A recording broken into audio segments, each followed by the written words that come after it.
To be a privateer means that you don't have the added luxuries of full factory backing, basically. You don't get, a practically open checkbook. You don't get a fleet of trucks and loads of mechanics and technicians, and you just do it all yourself. I'm a qualified veterinary nurse, and when I was training as a veterinary nurse, I always had motorbikes as transport, and the vets always say, for heaven's sakes, Maria, when are you going to get a car? And I didn't want to, and then I actually qualified as a veterinary nurse, and it was a bit of an anticlimax, and I got a job in a bike shop, and that's where I met I met these two guys. They had the same bike as me. I had an RGV on the road, which came out of the compensation money that I'd had from a crash. And they were like, I used to sort of, I felt like I had a point to prove, even riding on the road. And these guys were like, come on then, we'll see if you can ride your bike as well as you think you can. And they actually got me to get my knee down. And I'm still good friends with them now, Neil and Nick. But one of them, he won't come and watch me at the TT. But that then led, we were all going to share a bike and go racing, but they actually got girlfriends and I went racing on my own. I don't have time for a relationship at the moment, and I'm quite happy just how everything is at the moment. But in the past it was tricky. It's probably a bit easier having a racer as a boyfriend because they understand what it's all about, whereas when I was at the TT and I had my crash, the boyfriend I had at the time, it was awful for him. That pretty much ended our relationship because I don't think he could cope looking after me. No, it's easier. It's easier doing this on my Todd. I'm here, there, and everywhere. My lifestyle. I adore my lifestyle, but it's very hard to fit somebody else into that, really. My mechanic always takes the mickey because he says, you haven't got time, Ria, you haven't got time for anybody. You'd have to say, well, I can see you in a couple of weeks' time, and oh, well, you can't make that, okay, it'll have to be a month's time. So I'm happy with how everything is, being single. To become the fastest woman in Britain, I think I've got to find about a minute in time. I'm currently lapping with an average speed of 110.25 miles per hour.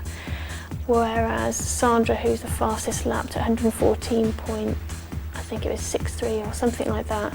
So that equates to a minute that I've got to find, which sounds like nothing. And I think it really will be nothing because I know I can find a lot of time.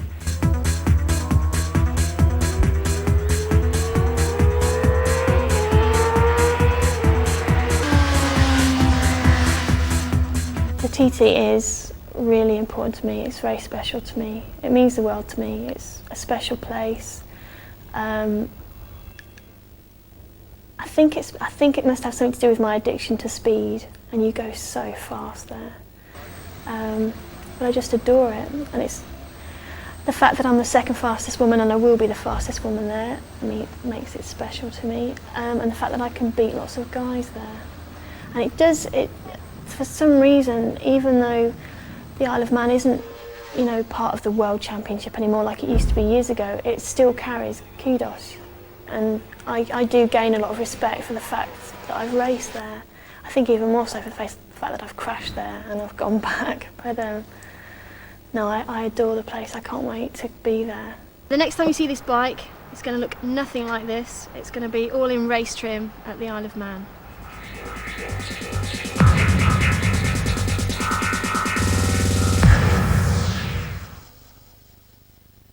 I'm back here on the Isle of Man, my favourite place, getting ready for the TT, and I'm actually having my hair done by Fiona, which is, it is sort of important to me. I've got to look nice when I beat the boys. The bike's still with Slick Bass. I haven't actually seen it yet, so I'm dying to see it because it's all been changed. It won't look anything like the last time when I sent it here. I put it on a ferry to be finished off, so can't wait to go and get that. Then we'll take it to the Honda garage where we're going to be for the whole 2 weeks. My mechanic Steve will be finishing it off. We've just got to put things like the steering damper's got to go on and change the brake pads, little bits and bobs. Needs to go clean, all my stickers need to go on, so all my sponsors are on there. And then ready for tomorrow, which is practice, so that's when it all happens.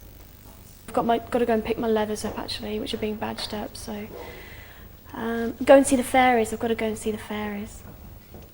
You have to go and see the fairies at Fairy Bridge before you ride round. And then loads of people are turning up this afternoon. DJ's coming this afternoon, Gordon Blackley. So I just want to catch up with the guys and see what's going on.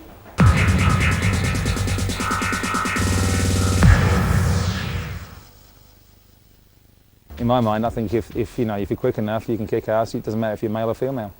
I fitted a new fairing. I didn't do the paint job, but it's all been painted, and we've had new brake lines, and the rear shock is from White Power.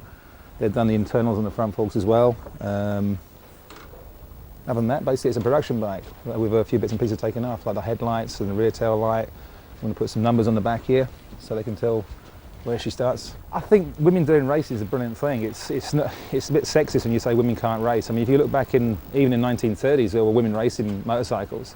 It's just like it's not normally associated with women doing well. But I'm sure they have the ability and the balance factor and all the rest of it. They may lack a little bit of strength, but I'm sure, they'll make up with that with aggression. I think the fastest woman on the Isle of Man at the moment is 114 mile an hour, and I think she's done about 112 now, so she's not far off it. So, in my opinion, I think she'll smoke it, no problem at all. There's always a bit of doubt in your mind, whether you've done everything right, whether you've tightened everything up, but fingers crossed. I guess so far it's all gone pretty well. And I've done a TT with her before and a Manx, and she's finished all the races that I've done with her, so I guess that's a good omen. There's a lot of guys out there doing exactly the same thing. I think she just thinks she's one of them, so I don't think she thinks she's any braver than any of the other guys that are out there. So I wouldn't say she's brave as a woman, I'd say she's just brave, but I think they probably all are, so. I'm doing a degree at Kingston Uni, so this TT falls exactly when my exams are going to be. My first exam actually was when we caught the ferry on a Wednesday. It's good just to be here. I don't get paid or anything, but then I don't think many of the guys who mechanic get paid, to be honest, so it's just, she pays for all the food and I do her mechanics. I enjoy doing the mechanics, and I've got no desire to race a road bike. I guess every time that someone doesn't come back, everyone has a slight moment of worry. You can't help it, if you're in the team. But they've got a pretty good system here where all the marshals radio in what's happened to the riders, and then it comes up on a TV screen in like a little office, so you can go, if your rider doesn't come back, you can go and have a check, and they'll tell you what's happened to him. He's great. I'd be lost without him. He also has to put up with me. He's worth his weight in gold. Can't do it without him. And he's meticulous, and I like that. If it's dry for morning practice, I'll go out. If it's wet, I won't. Because if it's dry, I can check the suspension. But I still won't, unless I can find the gearing today that I need to put on. I'll have the wrong gearing on, so if it's wet, there's no point. But evening, we'll just see what happens. Still definitely on track to become the fastest woman around here.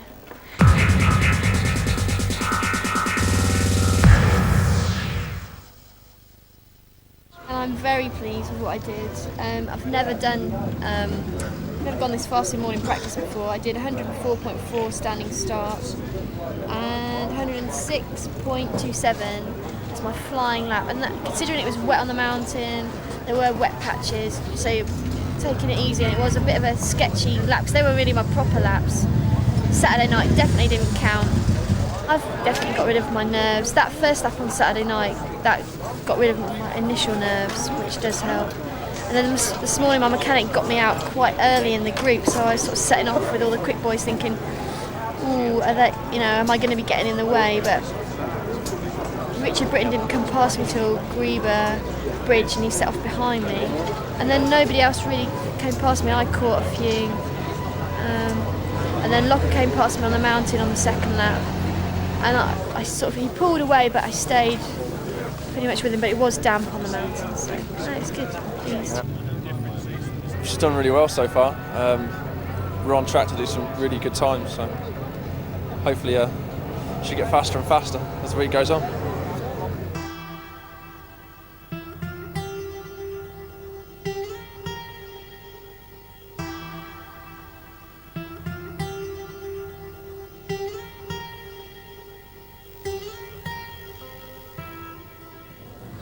I adored DJ. I adored him. I'd known him for a long time anyway, because we raced short circuits together. I did British Superstock when he was doing British Superstock. And he's just one of those, I don't know, he's just a great guy. He always gave me loads of stick, and he knew I loved it. And last year he helped me out at the TT, but this year it was even more. You know, the help he was giving me this year was fantastic.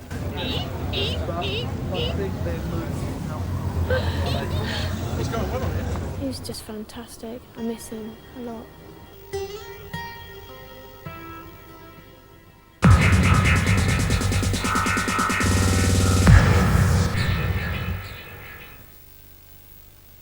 Just want a clean getaway with your start, nothing too spectacular. And then of course you've got lovely Bray Hill coming up. Last lap of practice, you set off in pairs like we did last night, and the other rider clipped me at the bottom here. I can't remember it, thankfully. So then you just fly along to Braddon. I don't have a speedo on my bike, but you're picking up the gears, and then you're really having to use the brakes into here. And then we're going into Union Mills. This is a fast corner. When you're going that fast, it opens right out. This is the Highlander. This is apparently one of the fastest sections of the course. And then we're going into Glen Helen section, it's called. This is Ballast Spur. See, for all the riding round they do, they'll never get a real impression of what it's like. All this traffic spoils it. And as you come over here, you'll wheelie here. You must not dip the throttle, because if you do, that'll just make it bottom out worse. So you ping out of there, and then you pogo along here because it's so bumpy.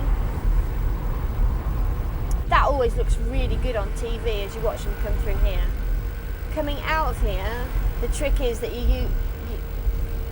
somebody taught me once that you go double yellow, double yellow, double yellow, because you want to be apexing just there, and then over by the ivy coloured wall, double yellow, and then double yellow just here, out of here.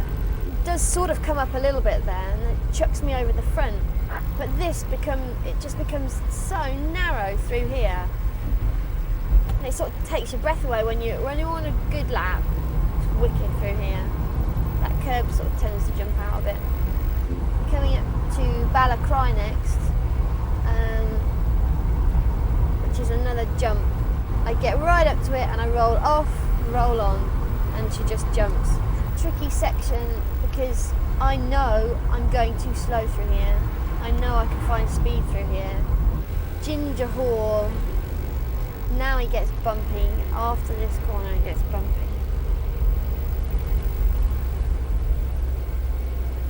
See here, this is another area that I definitely can improve on. Bikers are just nutters, aren't they? Oh man. It's still bumpy here as you're going up, and then you throw it in there, scrape your knee, come out, and then it sort of comes out wide. That's a horrible corner, really. We're heading up to the waterworks, which I used to hate because if you look out over the edge, it's just a cliff drop. Once I got over there, we are climbing now, so it's really important that you just keep your momentum going.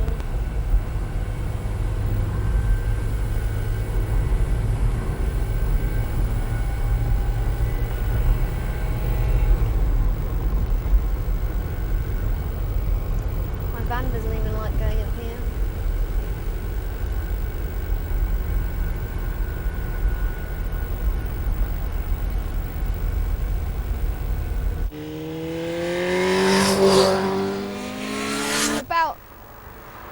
only 6 miles into the course now.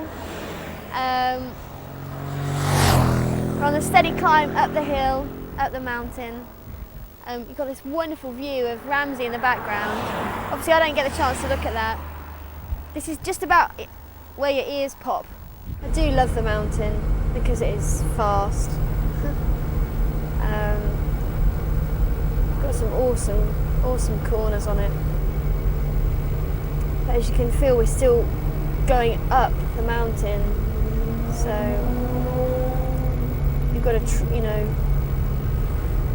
try and keep it nice and smooth. This corner is, oh my word, it's mean. And Steve Hislop took me round the mountain on the back of a Fireblade, and he was my hero at the time, and he took me around here and he did turn it into one big corner, and that's when you know you've got it right. This is another of the fastest sections of the course, Craignabar to Brandish. This section is very important because you want to make sure you've got a good drive up here. You've usually got a speed trap on the start-finish straight, so you want to make sure that you put a good speed in so you don't show your mechanic up. My fastest lap doesn't count unless it's done in the race, and I've only got 3 laps at the TT to put in the quick laps in, and my first lap's going to be my standing start, then I'll have a pit stop. So there's not much, I haven't got much to play with really.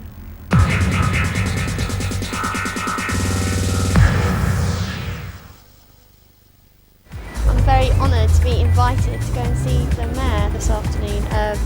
Russell Henley and myself were out last night and we got invited to see the Mare today, so it's quite honoured. I feel quite honoured.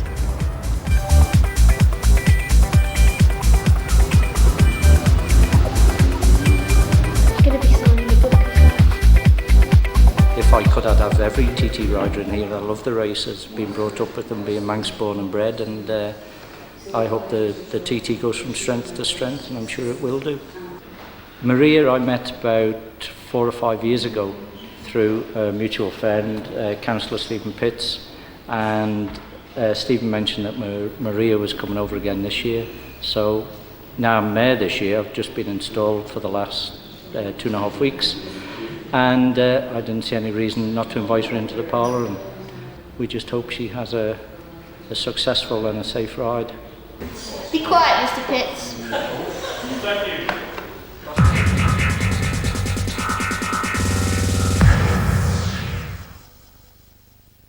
It's all, a bit of a dress rehearsal for the Manx really. That's how I'm going to think of it, so that I don't get too nervous. I don't feel nervous now, but I know I'll be nervous when I go up onto the road. If they start talking to me, I'll go, sorry mate, I can't hear you. So I don't have to listen to a load of gobbledygook before I go out. And it really annoys Steve when I start to sing and dance.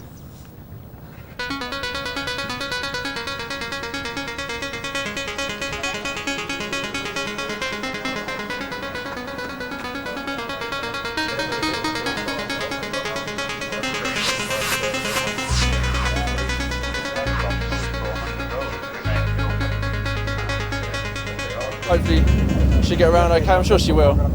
The bike's alright, the bike's sorted out. Suspension's pretty much there, so it should be fine.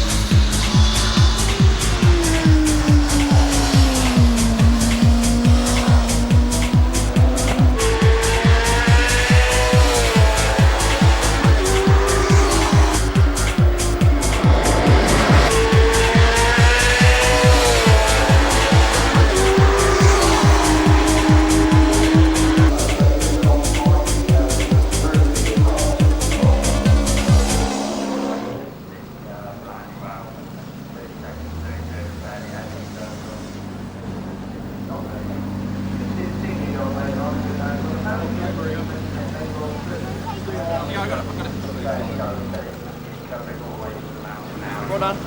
Right decision not to stop at the end of the first lap. Almost included John McGuinness. Yeah, it's same place down here. Going up here, mate. What's going on, Maria? It's a thick out. I couldn't see a thing up there. It was awful. Just got like to Black Hurt. Where it was getting dark on the first lap up on the mountain. But thick as. You couldn't see anything. It's horrible. And I don't know do you know what times I did? I felt 2 people overtook me and it really 21:09 first lap. 21:09. What's that? Anyway, it's over. I'm glad it's over. It's been a horrible TT.